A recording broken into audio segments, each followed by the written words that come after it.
Saudi আরবের সাথে সবচেয়ে বড় সামরিক চুক্তি করল যুক্তরাষ্ট্র। মঙ্গলবার সৌদি যুবরাজ মোহাম্মদ বিন সালমানের সাথে $142 বিলিয়ন সামরিক চুক্তি স্বাক্ষর করেন মার্কিন প্রেসিডেন্ট ডোনাল্ড ট্রাম্প।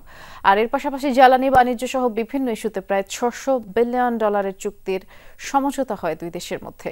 এর আগে দেশটির রাজধানী রিয়াদে পৌঁছানোর পর রাজস্বিক অভ্যর্থনা জানানো হয় প্রেসিডেন্ট ডোনাল্ড ট্রাম্পকে। রিয়াদে পৌঁছানোর পর বেগুনি গালিচায় রাজস্বিক অভ্যর্থনা জানানো হয় মার্কিন প্রেসিডেন্ট ডোনাল্ড ট্রাম্পকে। এ সময় রানওয়েতে মার্কিন প্রেসিডেন্টকে স্বাগত জানান স্বয়ং সৌদি যুবরাজ মোহাম্মদ বিন সালমান। এরপরে ট্রাম্পকে গার্ড অব অনার জানানো হয় সৌদি রাজকীয় আদালতে। এ সময় যুবরাজ মোহাম্মদ বিন সালমানের সাথে উপস্থিত ছিলেন দেশটির প্রতিরক্ষা, পররাষ্ট্র, জ্বালানি সহ বিভিন্ন মন্ত্রণালয়ের মন্ত্রী এবং সৌদি রাজপরিবারের সদস্যরা। অন্যদিকে ট্রাম্পের সাথে ছিলেন পররাষ্ট্রমন্ত্রী মার্কো রুবিও, ব্যবসায়ী এবং প্রেসিডেন্টের উপদেষ্টা সহ মার্কিন মন্ত্রিসভার অনেকেই।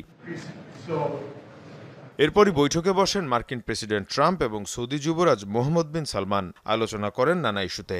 এ সময় দুই নেতা বাণিজ্য, জ্বালানি, প্রতিরক্ষা সহ বিভিন্ন ইস্যুতে চুক্তি স্বাক্ষর করেন। হোয়াইট হাউস জানিয়েছে প্রায় $600 বিলিয়ন চুক্তির জন্য সমঝোতা হয়, যার মধ্যে $142 বিলিয়ন শুধু সামরিক খাতেই। এখন পর্যন্ত দুই দেশের মধ্যে এটাই সবচেয়ে বড় সামরিক চুক্তি।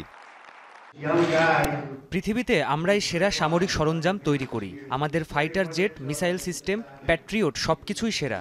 আমাদের কাছ থেকে এসব সরঞ্জাম কেনার যে সিদ্ধান্ত আপনারা নিয়েছেন তাকে আমি স্বাগত জানাই। এ সময় সৌদি আরবকে যুক্তরাষ্ট্রের ঘনিষ্ঠ মিত্র এবং যুবরাজকে বিচক্ষণ নেতা হিসেবে আখ্যা দেন মার্কিন প্রেসিডেন্ট।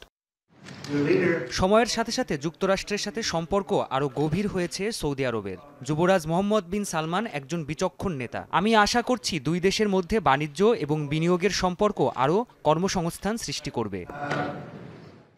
সৌদি আরবের পর আরব আমিরাত এবং কাতার যাবেন মার্কিন president Trump. Mir Mushfika Hasan, Jamuna news.